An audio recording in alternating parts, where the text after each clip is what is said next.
monthly analysis of national security, foreign policy, and so much more. Dr. William Parker, founder and chief executive officer at Efficient Ships LLC, former naval officer as well, and weeks into the Russian invasion, where we are now, and with all the instruments of national power in some form or in some way being deployed or not used, when it comes to the United States, the Slavic states, Western Europe, whether it be NATO nations or the EU in some form, are we in a proxy war of sorts with Russia? And to what extent? And maybe to what reason? So, Bill, that's a lot on the table, but I think it's time to pull back, look at what we've seen develop, and ask that question. David, first of all, it's great to be back on your show again. Yeah, it was a pretty complicated question you just asked, so let me try to break that down a little bit. You mentioned instruments of national power, which ones are being used and which ones aren't. It was clear from the beginning when Russian troops first started building up on the borders that the biggest stick that we have, the military side, was not going to be used, and President Biden has said that numerous times. And we have seen that play out. And since the United States is not playing, is not executing, and we've said this before, that Article 5 does not apply in this case, but common sense and defending those who gave up their nuclear weapons at our convincing under President Clinton is important. And the fact that this is a democracy and we're watching it being destroyed right now in a beautiful country, which I've spent a lot of time in. So number one is the military portion of the instruments of national power is not being used. All those instruments of national power, diplomatic, information, military, economic, financial, intelligence, and law enforcement are important. And to take one of the major ones off of the table is a major mistake. Secondly, when you talk about proxy wars, is this a proxy war? It is a proxy war and it is a real war. And it's a real war for the Russians too. I think they expected to roll in here much like they did in Crimea and it would be over quickly. And that's not the case. Zelensky has proven that he was a good actor, but he seems to be a very efficient and honorable president, at least from the perspective of willing to stand up for his people. And so I don't think the Russians expected to lose 15,000 plus troops, which they have done. I don't think they expected to lose all of the aircraft, all of the tanks, all of the artillery pieces that they have lost. And I certainly don't think they expected the Ukrainians to be in here this long.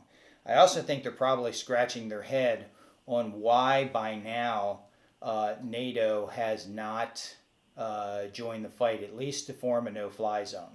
So I think that's where we're at right now. But as far as a proxy war, yes, we are seeing a proxy war because other countries are providing significant equipment, intelligence, etc. But we are also seeing a real war because if you look at the people and how they're suffering in that country right now, and the fact that there is a threat, much like World War II, there is a threat for a rogue country, a big country, in this case Russia, to expand beyond one country. And we only need to look at Poland to realize what happened during World War II. And it's very interesting that the first president of Ukraine was actually of Polish descent. And he understood this and actually made quite a few quotes when he decided to give up when the Ukrainians decided to give up their nuclear weapons.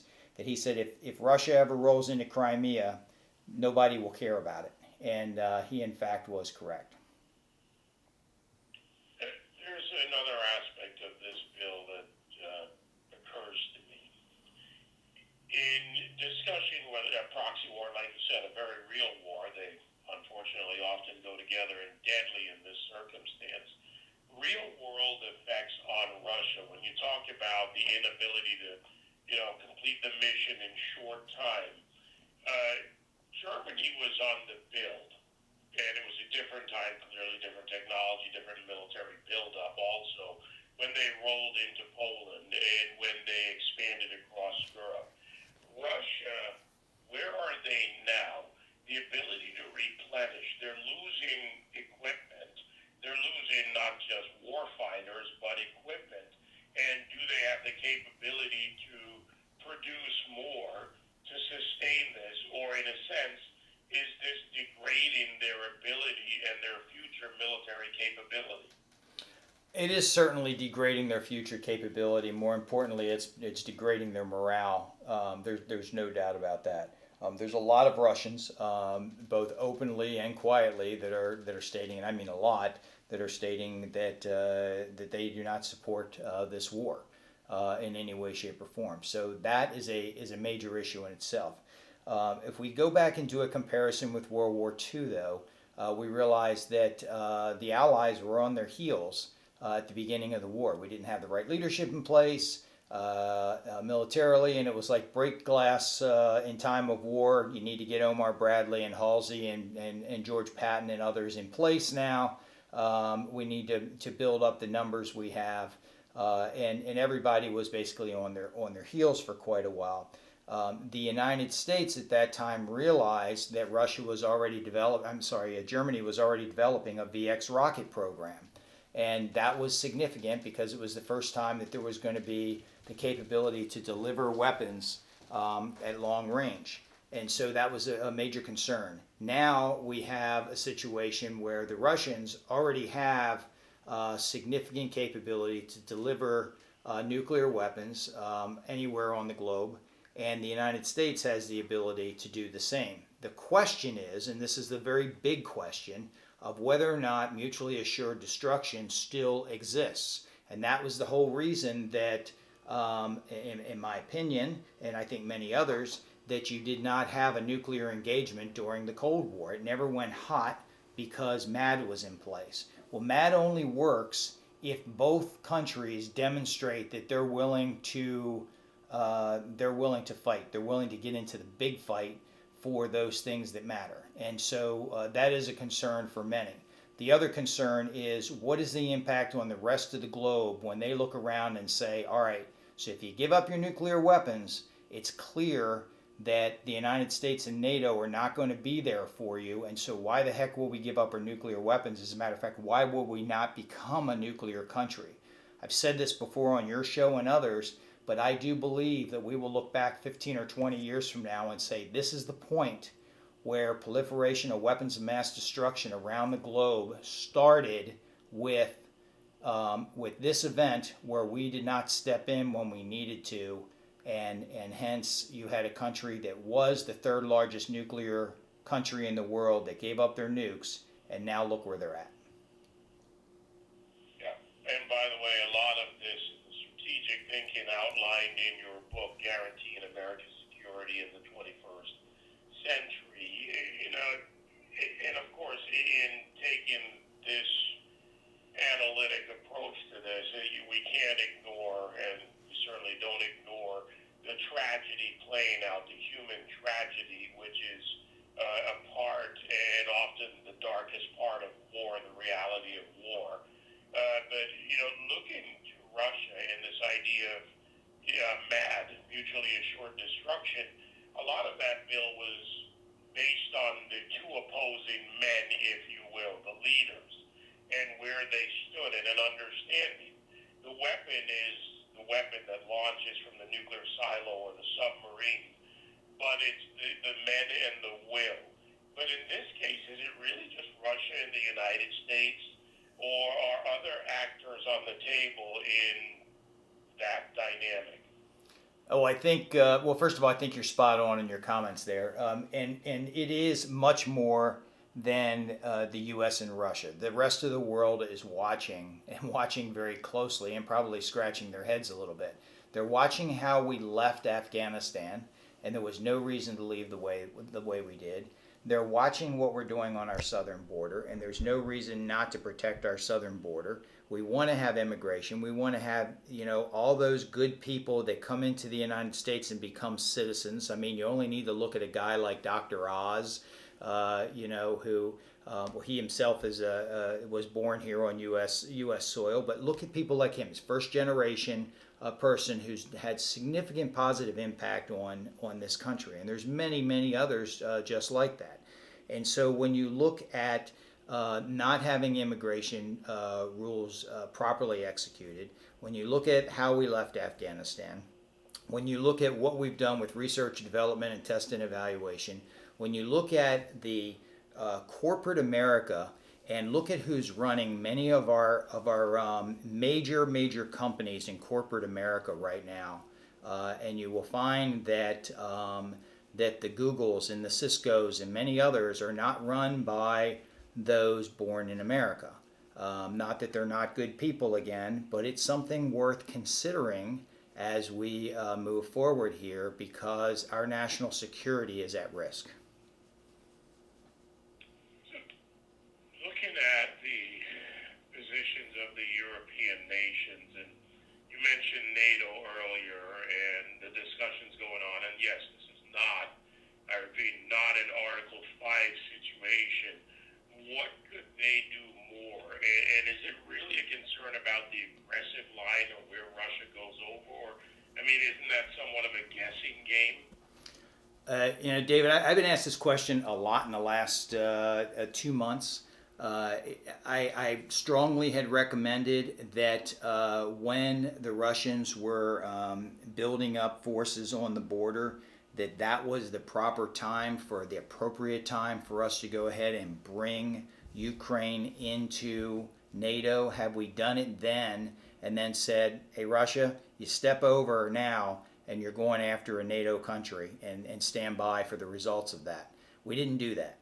But we have an opportunity again now, if we want to, put on our big boy pants, act like the superpower that we are, and say, okay, guys, we are going to make Ukraine a NATO country in 3 days. And in 3.5 days, anybody that is in our NATO allied country will be dealt with appropriately. So you're having a heads up. We're giving you 72 hours. Get your people out of Russia. Out of Ukraine. What next is a tough question. No one can answer that. But are there actions that can be taken now? Obviously, there's a humanitarian crisis. There are all kinds of things playing out, not just in the steel plant and in Mariupol and the southern areas. But what could be done now to make it a more effective, and this brings us back to our proxy situation, to make Ukraine a more effective fighter against Russia? They're already effective. They've even launched some attacks into Russian territory. But, in the long run, that could lead to a further diminishing of Russia's military capability, nuclear aside. If Russia loses capability, then does Putin also lose power? So this could have longer downline effects. I think there's a couple things that need to happen. Number one is, I think that we need to spin up to the highest level possible our ballistic missile defense capability in the United States. We have the capability to shoot down ballistic missiles. We built that over many decades, thanks to both Republican and Democratic presidents that realized this, starting with Ronald Reagan, but in the Star Wars program. But we need to make sure those systems are in place so that if Putin decides to be that stupid, and if he's that threatened that he feels like this is the only thing left for him, that we're able to defend ourselves. So that's number one. Number two, we need to have our offensive capability of those same weapons spun up and ready to respond. Number three is that, remember, threat is both intent and capability. So we have the capability, and we need to make it clear that we will use those weapons. God forbid we ever need to, and I certainly hope we never do. But if we do, that we are capable and willing to respond rapidly. So I think that's important. The next step is, I think that, and these can happen simultaneously. Next step is, I think that we need to make it very clear that if he rolls into another country, much like Hitler rolled into numerous countries during World War II, that we will consider this a war against the world, at which case we will respond effectively and efficiently. And so we need to make sure we have the right troops and equipment, etc., in place. I think those are the things to do on the outside of Ukraine. On the inside of Ukraine, I think a no-fly zone is way over time to make that happen. I think we need to cut off the logistics from the Russians going into Ukraine, and I think that we need to continue to provide equipment to the Ukrainians. That said, it worries me a little bit that we are sending a lot of equipment into Ukraine, and we've had government officials state that they don't know where that equipment is. They can't track it once it gets into Ukraine. And that's a huge problem, because the last thing you want is those very high-tech weapons that we have developed ending up in the hands of someone else, not just to use against us now, but to take that technology, reverse engineer it, and use it against us later. In real time, we're watching a very dangerous situation play out, my friend, and where it goes next, big questions. I think we just have to see it happen. Hopefully we have the will, which I think is an important part of this, to make rational decisions and have things in place or contingencies in place. Bill, always a pleasure. A lot to watch for going on the world stage. Absolutely. David, always a pleasure to be on your show. Thanks for all you're doing for the country and keeping us informed. Thank you. Dr. William Parker, founder, chief executive officer at Efficient Ships, LLC, and author of Guaranteeing America's Security in the 21st Century. Said it before and I'll say it again. It's a course load that